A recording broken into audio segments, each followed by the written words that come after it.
예, 오늘은 마가복음 10장 13절, 마가복음 10장 13절에 와 있습니다. 13절부터 16절까지는 지난번에 우리가 앞서 살펴보았던 그 어린아이들과 관련된 내용인데요. 한번 짧게 저희가 하고 그 다음 테마로 좀 넘어가 보도록 하겠습니다. 그들이 어린아이들을 그분께 데려와 그분께서 그들을 쓰다듬어 주시게 하매 그분의 제자들이 그들을 데려온 자들을 꾸짖거늘 예수님께서 그것을 보시고 심히 기뻐하지 아니하사 그들에게 이르시되 어린아이들이 내게 오는 것을 허락하고 그들을 막지 말라. 하나님의 왕국은 그런 자들의 것이니라. 진실로 내가 너희에게 이르노니 누구든지 어린아이와 같이 하나님의 왕국을 받아들이지 아니하는 자는 그 안에 들어가지 못하리라 하시며 팔로 그들을 안고 그들에게 안수하시며 그들을 축복하시니라. 어린아이 같이 순수하고 겸손하고 그런 마음이죠. 네. 우리가 보통 성경에 보면 어린아이는 지금 예수님 말씀하신 것처럼 이렇게 긍정적으로 순수하고 그다음에 정직하고 그다음에 계산하지 않는 그런 마음들, 뭐 좋게 얘기해서 순진하고 이런 것을 얘기할 때 또 겸손하고, 그렇죠? 네, 따지거나 뭐 대들거나 이게 아니라 그대로 순종하는 그러한 자세, 이런 것을 주님께서 말씀하셨고, 오늘날 뭐 이것저것 따지고 대들고 뭐 이래서 결국은 믿지 못하고 구원을 놓치는 그런 사람들에 대한 경고의 말씀이겠죠. 반면에 저희가 또 영적으로 성장하는 가운데서는 어린아이가 부정적으로 쓰입니다. 긍정적이 아니고 부정적으로 우리는 많이 사용했었죠. 그래서 영어 단어에도 어린아이 같다라고 이렇게 표현하면 childlike라고 하는 말은 이제 좋은 뜻으로 쓰이고, childish, 유치하다, 그러죠. 유치하다. 어떻게 이렇게 어린애 같냐, 마음이. 그렇게 할 때는 부정적으로 쓰이죠. 그래서 우리가 고린도전서 13장에 가보시면 어린아이는 부정적으로 쓰이는데 그것은 뭐냐, 성숙하지 못한 우리의 모습을 어린아이 같다 이렇게 얘기해서 이제 곧 조만간 우리는 어린아이의 티를 벗고 이제 성숙한 모습으로 주님을 만나 뵈야 한다 이렇게 써 있죠. 고린도전서 13장 11절, 성경에서 어린아이는 지금 문맥에서는 좋은 뜻으로 쓰였습니다. 지금은 나쁜 뜻이죠. 11절, 내가 아이였을 때에는 아이처럼 말하고 아이처럼 깨달으며 아이처럼 생각하였으나 아직 어리고 성숙하지 못했다. 그러나 어른이 되어서는 아이의 일들을 버렸노라. 아이의 일들을 버렸노라. 이것이 지금 우리가 해야 될 일인데 이걸 안 하기 때문에 지금 성장이 안 되고 있는 것이겠죠. 안타깝지만 고린도전서에서도 바울이 오랜 기간 동안 와서 보니 지금 시간이 많이 흘렀는데 아직도 영적으로 전혀 성장하지 아니한 어린아이 모습이 된 것, 히브리서에서도 여전히 어린아이 모습으로 성장하지 못한 것에 대해서 계속해서 질책하고 있는 모습을 우리가 보게 됩니다. 그렇죠? 그래서 빨리 어린아이의 모습을 내려놓고 우리가 앞으로 전진해 나아가야 한다 그랬습니다. 어린아이의 일들을 버려야 합니다.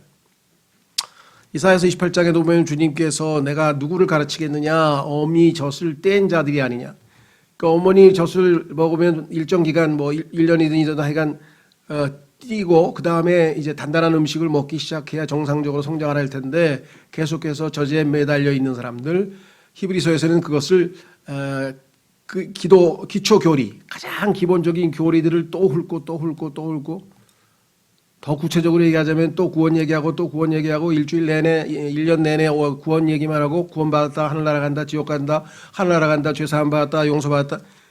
이거 1년이면 끝날 얘기를 이걸 2년 얘기하고 3년 얘기하고 4년 얘기하고 5년 얘기하고, 그렇게 하면은 성장이 안 된다. 그렇게 하지 말라. 그래서 버려라. 어린아이 일들 버려라.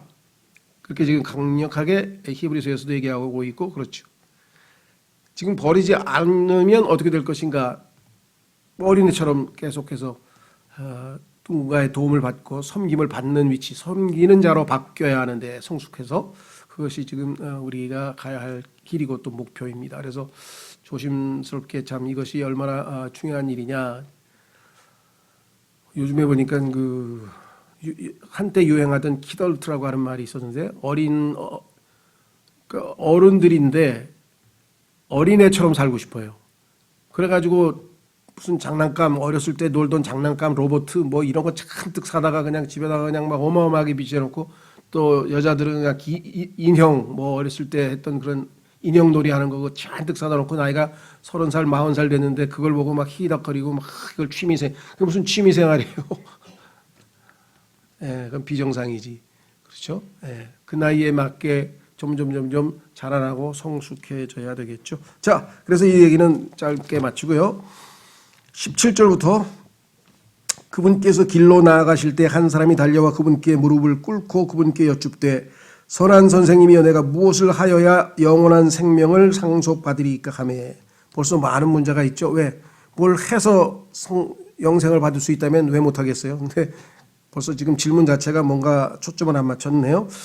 물론 구약 시대니까 아직은 신약이 시작되지 않아서 복음을 모르기 때문에 이렇게 질문할 수 있는 거죠. 이스라엘 사람들에게 있어서는 긍정적으로 봐야 됩니다. 왜냐하면 다른 사람들은 그냥 이런 영적인 문제에 대해서 관심도 없는데 그래도 이 사람은 영생에 대해서 관심이 있었다가 하는 것 자체는 우리가 긍정적으로 봐야 되는데 우리가 신약의 이제 구원 교리를 알고 나니까 이건 질문 자체가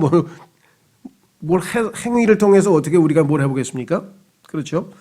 예수님께서 그에게 이르시되 내가 어찌하여 나를 선하다 하느냐 한 분 곧 하나님 외에는 선한 이가 없느니라. 이 구절을 또 잘못 해석해가지고 여호와의 증인 같은 사람들은 하나님 한 분만이 선하고 예수님도 선하지 않다. 그래서 예수님은 하나님이 아니다. 뭐 이러고 또 갖다 붙이는데 그게 아니죠. 여기서는 예수님께서 하나님 한 분만이 선하다는 것을 네가 알지인데 네가 나를 선하다고 하면 네가 내가 하나님이라고 하는 것을 인정하는 것이냐. 예수님은 지금 자기의 신성에 대해서 확인하는 것이죠. 제대로 알고 네가 한 거냐. 근데 나중에 보면은 그가 이 20절에 가면은 선한 선생님이여 해서 선한이란 말 빼요. 그런 거 보면은 지금 제대로 알고 한 소리는 아닌 것 같아요. 그냥 나중에 가니까 급하니까 선생님이여 하는 거 보면은 예수님의 얘기를 듣고 그러면 이분이 하나님은 아니신데 내가 잘못 말했나 뭐 이렇게 생각했는지 모르겠어요. 어쨌거나 예수님께서는 19절 내가 간음하지 말라 살인하지 말라 도둑질하지 말라 거짓 증언하지 말라 이렇게 지금 하나 둘 셋 넷 10계명의 4가지를 지금 말씀을 하셨는데 순서는 성경대로는 안 되어 있네요.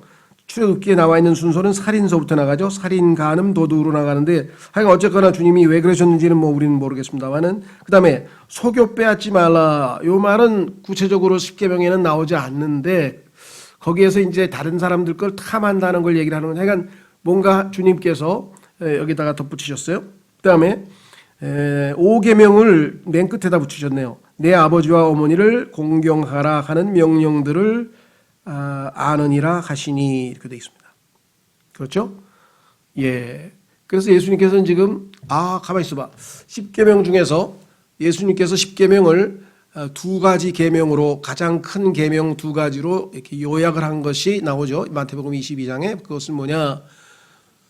1계명서부터 4계명까지는 주 내 하나님을 마음과 혼과 생각과 힘을 다하여 사랑하라. 이것이 하나님과의 관계를 한 개로 축약시켰고 그 다음에 5번서부터 부모 공양서부터 마지막 탐심까지의 6가지를 예수님께서는 내 이웃을 내 자신과 같이 사랑하라. 이렇게 해서 지금 2가지로 모든 구약의 모든 것들을 예수님은 딱 2가지 계명, 큰 계명으로 요약을 하신 것이 나오는데 여기서는 지금 하나님과의 관계에서 첫째 계명, 첫 번째 큰 계명에 대해서는 지금 생략을 하고 대인 관계, 하나님과의 관계가 아니라 인간 관계에 관한 것만 지금 열거한 것을 보면 예수님께서는 지금 이웃 사랑에 대한 말씀을 하고 계신 것 같아요. 그래서 누가복음인가 마태복음에 가면은 같은 문맥에서 예수님께서는 내 이웃을 내 자신과 같이 사랑하라라는 명령을 여기다 넣었어요. 그러니까 지금 마태복음과 누가복음과 그다음에 이 뭡니까?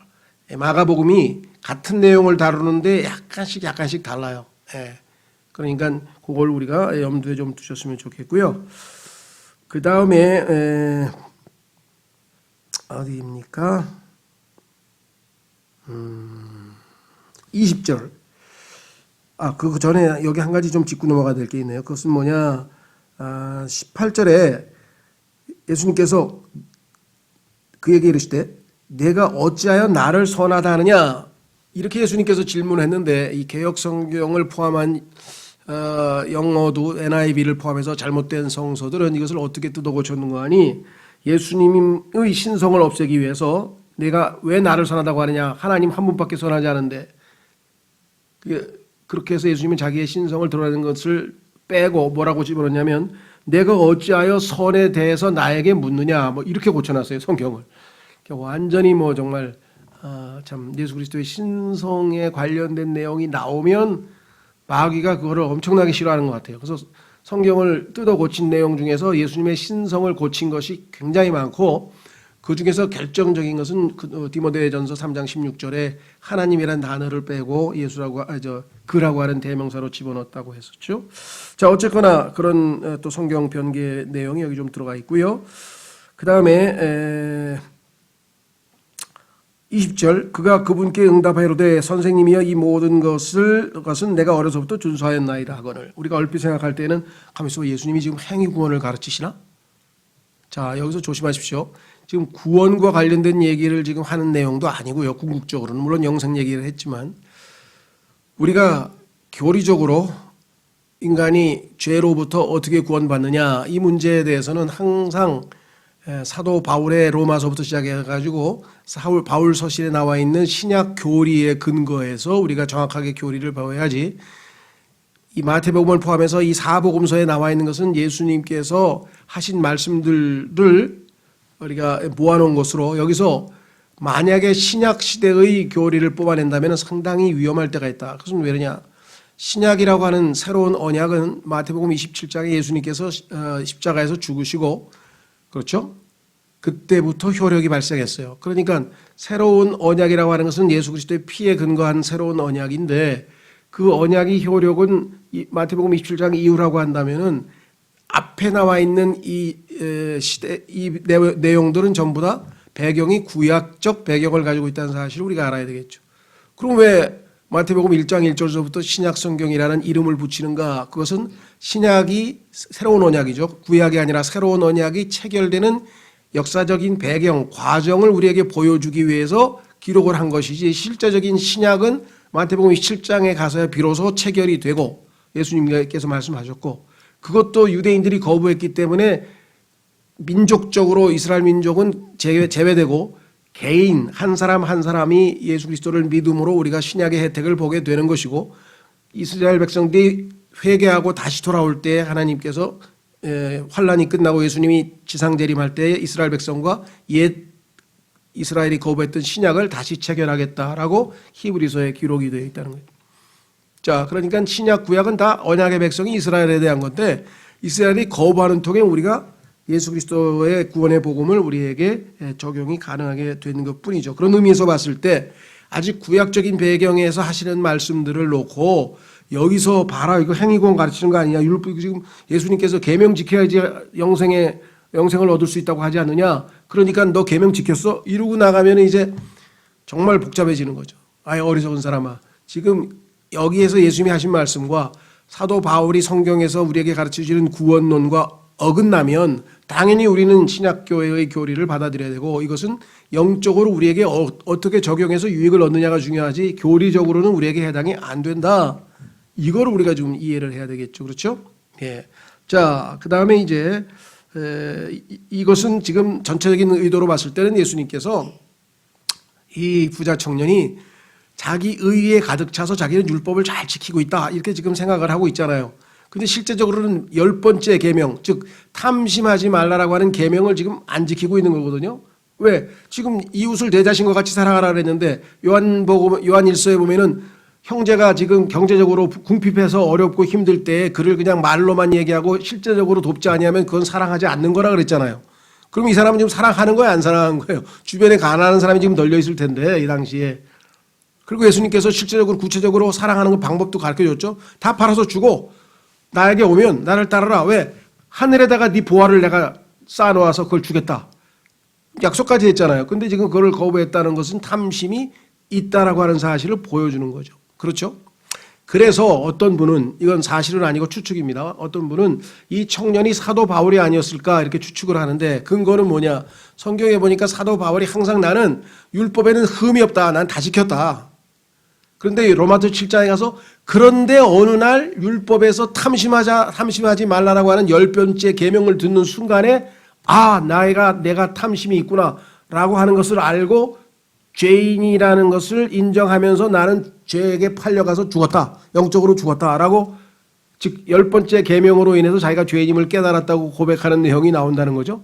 그런데 여기 보니까 바로 이 사람이 거기에 정확하게 해당되는 청년이 아니냐 그렇게 생각하는 거예요. 왜냐?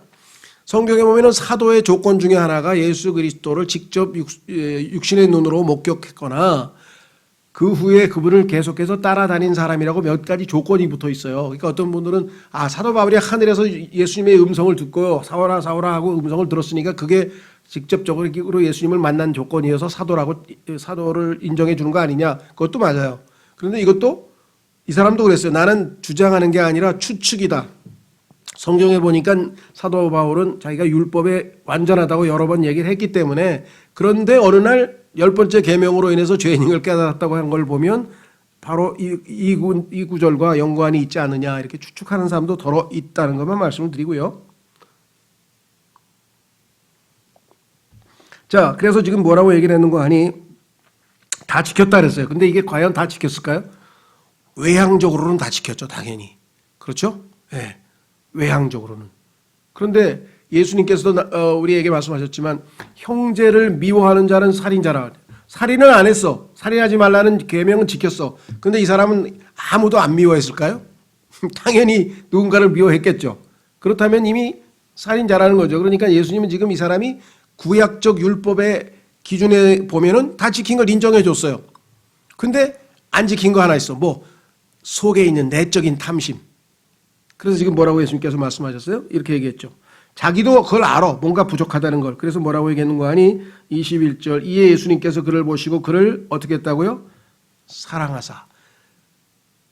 왜 사랑하셨을까요? 이 당시에 이 정도 수준으로 그래도 영적으로 뭔가 추구하는 사람이 없어. 그냥 눈에 보이는 뭐 잘 먹고 잘 살고 막 권력 쟁취하고 그냥 뭐 그런 세상적인 그 분위기로 들떠 있는 그런 와중에 그래도 이렇게 율법을 지키려고 애를 쓰고 그 영적인 일에 관심이 있고 영생에 대한 관심이 있고 그러니까 예수님께서 참 이 사람의 어떤 마음 중심을 사랑했다. 그래서 정확하게 죄를 지적하는 거예요. 그래야 예수님 앞에 자신이 죄인인 것을 인정하고 돌아올 텐데 물론 이 사람은 실패했어요. 이 순간에는 모르겠어요. 나중에 진짜 사도 바울이었으면 이제 눈을 떴을 텐데 그에게 이르시되 내게 한 가지 부족한 것이 있으니 내가 10번째는 얘기하지 않은 건 아느냐. 벌써 알죠. 10계명을 달달달달 외우고 있는데 왜 모르겠어요. 이 사람이. 그건 뭐냐. 내 길로 가서 내게 있는 것은 무엇이든지 팔아 가난한 사람들에게 주라. 그리하면 하늘에서 내게 보화가 있으리라. 이 약속까지 해주셨잖아요. 하늘에 있는 보화하고 땅에 있는 재산하고 바꾸자 그러는데 못하겠다는 거예요. 그리고 와서 십자가를 지고 나를 따르라 하시매 이제 예수님께서는 바로 십자가의 길을 가실 것이죠. 그래서 주님을 따르는 그러한 삶에 초청을 했더니 22절 그가 많은 소유를 가졌으므로 그 말씀을 듣고 슬퍼하며 근심하며가 아니라 왜 그랬을까요? 24절에 답이 있네요. 24절 보십시오. 23절부터 그냥 읽겠습니다. 4번 24절에 있어요. 예수님께서 주변을 둘러보시고 자기 제자들에게 이르시되 재물을 가진 자들은 하나님의 왕국에 들어가기가 얼마나 어려운가 하니라. 제자들이 그분의 말씀들에 깜짝 놀라더라. 왜 그랬을까요? 구약 시대에는 하나님께서 어떤 사람이 율법을 잘 지키고 순종하죠. 그러면 하나님께서 그에게 주신 축복 중에 하나가 뭐냐면 물질적인 축복이에요. 구약 시대에는 하나님께서 율법을 잘 지키면 첫째 안전을 지켜주겠다. 그러니까 도둑, 예를 들면 강도, 도둑, 그 다음에 국가로 치면 외국에서의 전쟁의 침략, 이런 하여간 우리를 지켜주겠다. 안전하게 지켜주셨다. 안전 보장을 책임지시겠다. 그랬다. 두 번째는 풍요롭게 잘 먹고 잘 살게 해주겠다. 농사도 잘 되고 하여간 가축도 막 불어나고 하여간 잘. 세 번째, 질병으로부터 지켜주겠다. 건강하게 살게 해주겠다. 이 세 가지가 구약에서 하나님께 순종하는 이스라엘 백성에게 약속하신 것인데 문제는 안타깝게도 신약의 교회 시대의 성도들이 이 세 가지를 놓고 기도만 한단 말이에요. 얼마나 많은 사람들이 세 가지를 달라고 기도하는지 몰라요. 하나님께서는 뭐라고 말씀하셨습니까? 이런 외형적인 물질적인 약속에 대해서는 먹을 것과 입을 것이 있은즉 만족하자 그랬거든요. 전혀 지금 하나님께서 약속하실 아직 이거는 유대인들이 율법을 잘 지킬 때 이 땅에 있는 물질적인 축복에 대해서 주셨고 우리는 예수 그리스도를 믿는 순간에 천상에 있는 영적인 복으로 이미 복을 주셨어. 이거는 일시적인 것이고, 그렇죠. 눈에 보이는 것이고, 눈에 안 보이는 영원한 복을 이미 다, 그것도 땅에 있는 게 아니라 하늘에 있는 복을 주셨다고 에베소서 1장에 써 있고, 그것을 열거했는데, 그 눈에 보이지 아니하는 영적인 축복에는 관심이 없고, 그냥 기도할 때 보면 그냥 다 이거. 그렇다고 뭐 아파 죽겠는데 병에 걸렸는데 기도하지 말라. 그건 아니에요. 당연히 기도해야 되겠죠. 그런데 기도가 밤낮 사업 잘 되게 해주세요. 돈 잘 벌게 해주세요. 그다음에 뭐 건강하게 해주세요. 그다음에 우리 지켜주세요. 밤낮 그 기도만 하면은 그럼 신약 시대의 성도인데 왜 구약 시대의 성도처럼 살아? 이렇게 되는 거죠. 전혀 초점이 안 맞는 거죠. 그 세 가지를 기도하지 말라는 게 아니에요. 필요하면 기도해야죠. 당연히. 우리도 이 땅에서 육체를 입고 사니까. 그래서 이런 걸 우리가 좀 조심해야 되겠다. 그렇죠? 자, 그래서 예수님께서 뭐라고 얘기했느냐? 24절 제자들이 그분의 말씀 들에 깜짝 놀라더라. 아니 하나님 말씀 잘 들어서 물질적인 축복받고 잘 사는 사람인데 왜 하나님의 왕국에 들어가기가 그렇게 어렵지? 이렇게 생각했을 거란 말이야. 상식적으로. 그러나 예수님께서 다시 응답하여 그들에게 이르시되 얘들아 재물을 신뢰하는 자들이 하나님의 왕국에 들어가는 것은 심히 어렵도다. 왜냐? 부자들은 거의 예외 없이 아주 예외적인 경우를 제외하고는 거의 다 뭘 신뢰해요? 하나님보다 재물을 신뢰한다 이 말이에요. 돈을 더 신뢰한다. 그러니까 마음이 어디로 가 있어요? 하나님께 의지하는 게 아니라 돈을 지금 신뢰하고 있잖아요. 그러니까 25절 낙타가 받을 길을 지나가는 것이 부자가 하나님 왕국에 들어가는 것보다 쉬우니라 하시니 그만큼 불가능하고 어렵다게 그 돈의 위력이 그렇다는 얘기죠. 자, 신약 성경도 마찬가지입니다. 우리 그리스도인들에게도 잘못하면 부자인 것이 그렇게 좋은 축복이 되지 않을 수도 있어요. 자, 디모데전서 6장. 디모데전서 6장. 주변에 저도 많은 부자들을 만나봤는데 그 사람들이 지금 속된 말로 그 재산을 다 잃고 물질적으로는 굉장히 궁핍하게 어렵게 살지만 그 사람들의 고백은 뭐냐? 영적으로는 훨씬 부유하다, 훨씬 풍요하다 이런 고백을 실제적으로 합니다. 정직하게 본인들이. 과거에 돈 많았을 때 아주 형식적인 신앙생활을 하던 거하고 정말 간절하게 하나님께 매달려서 진짜 체험하면서 신앙생활하는 거는 엄청 차이가 있다는 것이죠. 그렇다고 해서 막 일부러 난 가난하게 되겠다 이건 또 아니에요. 그건 아니지. 예. 자, 디모데전서 6장. 디모데전서 6장 17절. 디모데전서 6장 17절. 이 세상에서 부유한 자들에게 명하여 그들이 마음을 높이지 말고 확실치 않은 재물을 신뢰하지도 말며. 재물의 특성은 뭐냐? 잠언에 보니까 fly away, 날아가 버린다. 날개를 달고 있어가지고 어딘가 날아가 버린단 말이야. 자, 그렇기 때문에 재물을 신뢰하지 말아야 된다.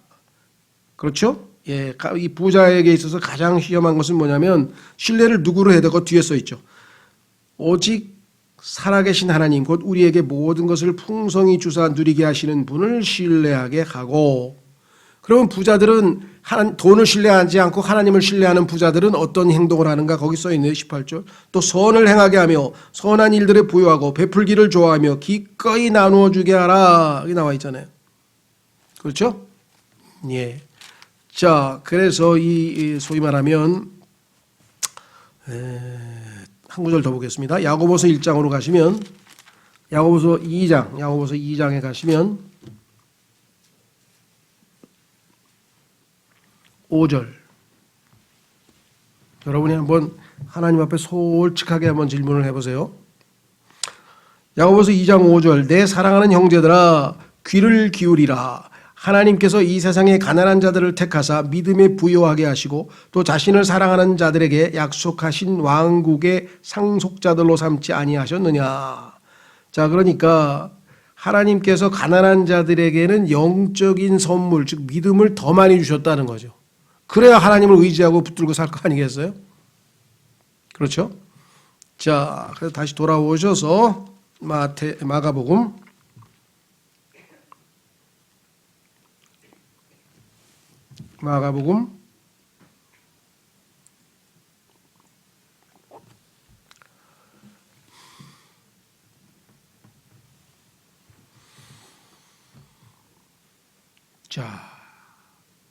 23절 다시 보겠습니다. 이 사람은 영생과 하늘에 있는 보화와 예수 그리스도를 따르는 특권, 이것을 자기 재산보다 훨씬 덜 가치 있게 여기고 결국은 돈 때문에 마음이 무거워서 가버렸다라고 성경에 써 있네요. 그만큼 돈의 위력이 세다는 거죠. 그렇죠? 거기서부터 벗어나게 될 진정한 자유를 누리려면은 성령 충만하고 하나님의 말씀이 가득해서 전적으로 우리의 삶의 중심이 주님 중심으로 안 돼 있으면은 언제든지 돈에 무너지게 돼 있습니다. 누구든지. 그렇죠? 예. 뭐 그런 비위 사실이 엄청나게 많죠. 자, 23절. 예수님께서 주변을 둘러보시고 자기 제자들에게 이르시되 재물을 가진 자들은 하나님의 왕국에 들어가기가 얼마나 어려운 거 아시니 왜 재물을 신뢰하기 때문이라고 24절에 분명하게 말씀을 하셨죠. 그러면서 비유까지 들으셨어요. 이게 불가능하다는 얘기죠. 자, 그랬더니 이제 제자들이 더 난감한 거야. 야, 그러면 누가 구원받냐? 이 세상에 구원받을 사람 아무도 없네. 맞죠? 이 세상에 구원받을 사람 아무도 없죠. 26절.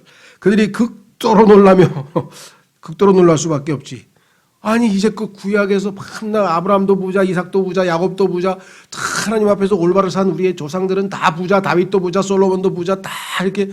그런데 이 부자를 이렇게 하나님 예수님께서 이상하게 말씀하실까? 좀 엄청난 거죠. 구약 시대에 그렇게 하나님께서 하던 그 부에 대해서 신약 시대에 와서는 완전히 분위기가 바뀌었어요. 왜? 영적인 복으로 바뀌었기 때문에. 물질적인 하늘의 왕국이 아니라 하나님의 왕국으로, 영적인 왕국으로 바뀌었잖아요. 그래서 우리의 관심이 뭐예요? 자, 한 구절 보겠습니다. 고린도후서 4장. 고린도후서 4장으로 가시면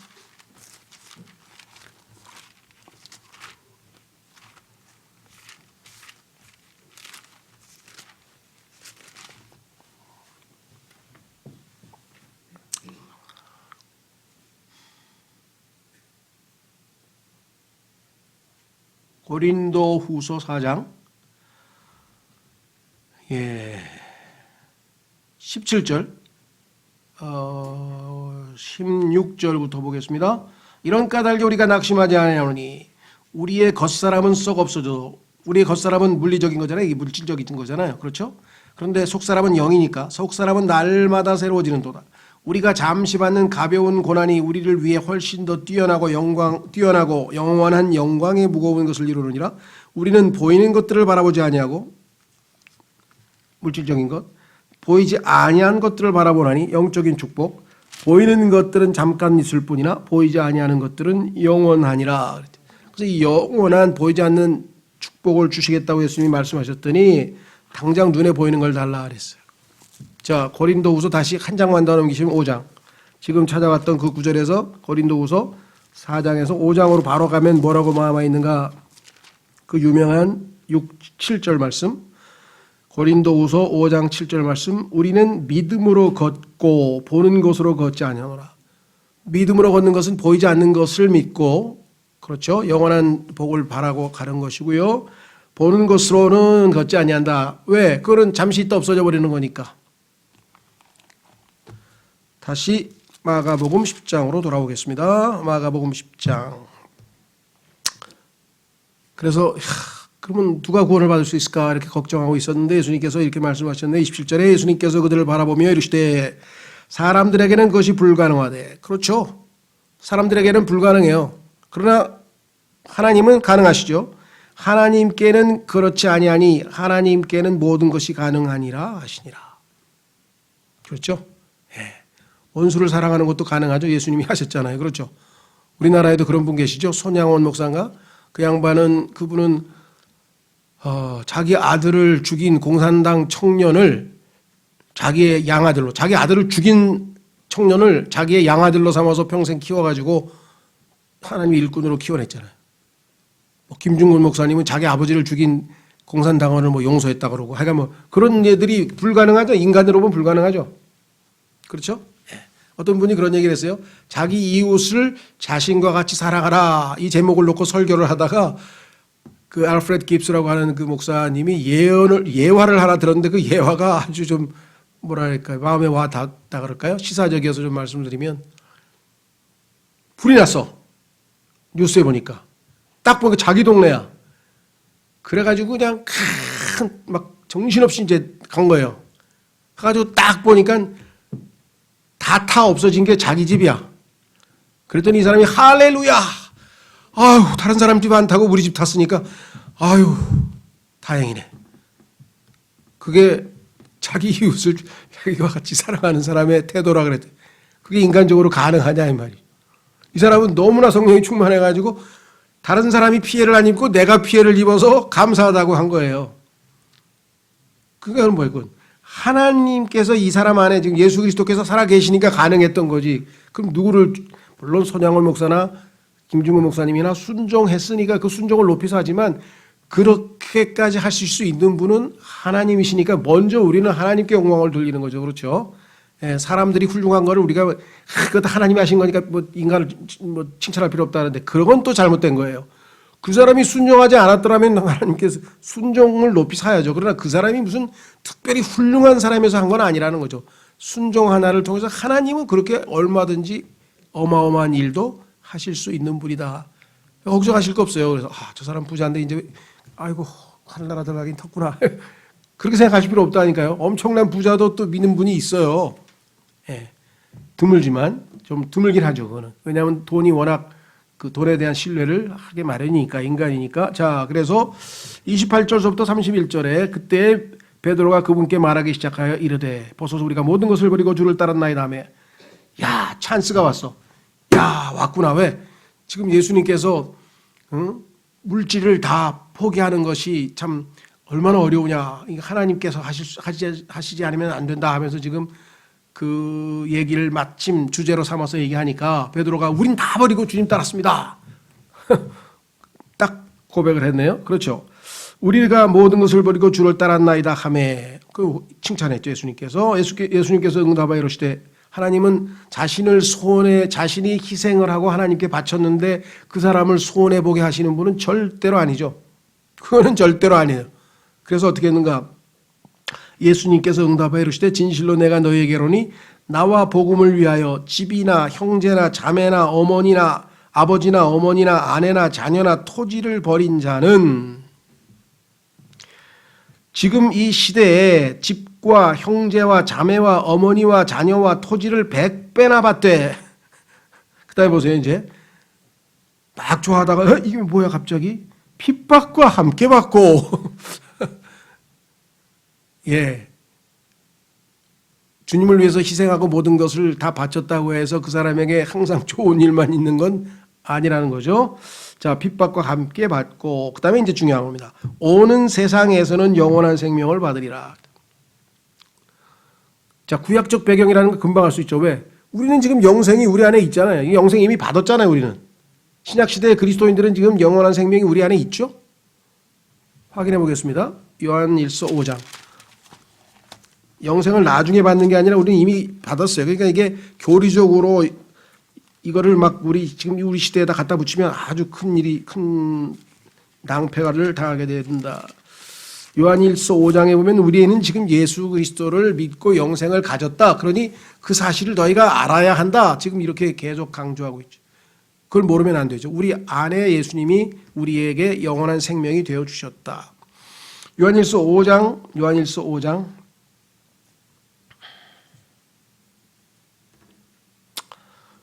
9절부터 보시면 만일 우리가 사람들의 증언을 받을진대 하나님의 증언은 더 크도다. 사람들이 한 말도 다 믿죠. 요즘에는 뭐 믿어서는 안 될 가짜 뉴스도 다 믿어가지고 참 힘들어요.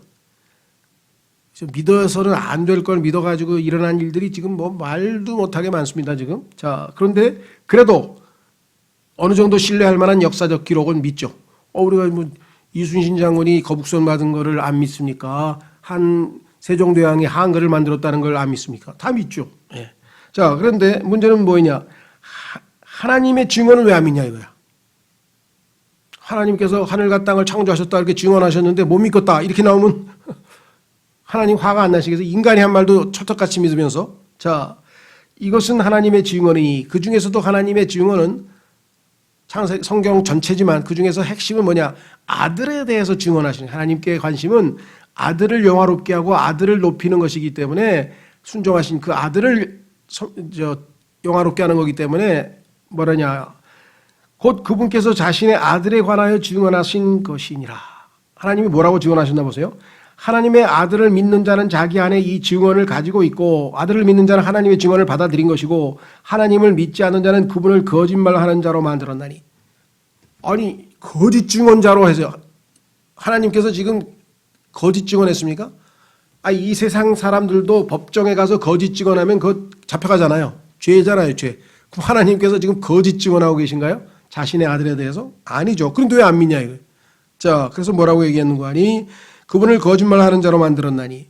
하나님을 안 믿으면 큰 죄가 뭐냐? 하나님을 거짓말쟁이로 만들어버리는 죄이기 때문에 상상을 초월하는 큰 죄예요. 우리가 생각할 때는 안 믿는 게 뭐가 죄냐? 나 뭐 믿고 싶으면 믿는 거, 안 믿고 싶으면 안 믿는 거지. 그게 아니라니까. 안 믿는 순간 하나님을 거짓말쟁이로 만들어버리는 죄를 저지르는 거죠. 그래서 어떻게 했어요? 여기 나와 있죠? 자, 이는 하나님께서 자기 아들에 관하여 주신 증언을 그가 믿지 아니하기 때문이라. 증언의 내용은 이렇습니다. 또 그 증언은 이것이니 곧 하나님께서 우리에게 영원한 생명을 주신 것과 영원한 생명을 주셨다. 과거 시제죠. 이 생명이 그분의 아들 안에 있다는 것이니라. 생명을 따로 주신 것이 아니라 아들을 우리에게 주셨기 때문에 아들을 영접한 사람은 그 아들 안에 있는 생명이 우리에게 들어가 있다. 12절 아들이 있는 자에게는 생명이 있고 하나님의 아들이 없는 자에게는 생명이 없느니라. 내가 하나님의 아들의 이름을 믿는 너희에게 이것들을 쓴 것은 너희가 영원한 생명이 있어요 없어요 지금? 있음을 너희가 알게 하고. 그러니까 아까 오는 영원한 생명을 오는 세상에서 받는다는 얘기는 유대인들에 대한 얘기고 교리적으로 우리에게 해당되는 건 아니에요. 그렇죠? 마가복음에 얘기한 건. 다만 우리는 그 영적인 교훈을 재산과 관련지어서 사람의 탐심에 관해서 예수님께서 정확하게 짚으셨다는 사실을 우리가 교훈으로 받는 거죠. 너에게 이것을 쓴 것은 너에게 영원한 생명이 있음을 너희가 알게 하고 또 하나님의 아들의 이름을 너희가 믿게 하려 함이라 하고 분명하게 성경은 말씀을 하셨죠. 그렇죠? 20절로 가시면 또 하나님의 아들이 오셔서 우리에게 깨달음을 주사. 예수님이 뭘 깨닫게 해주셨는가?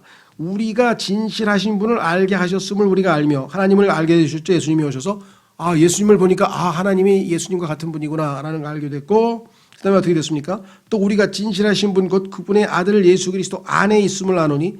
예수님은 누구냐? 예수님은 참 하나님이시요 영원한 생명이시니라. 자, 다시 마가복음으로 오셔서 마무리를 짓겠습니다.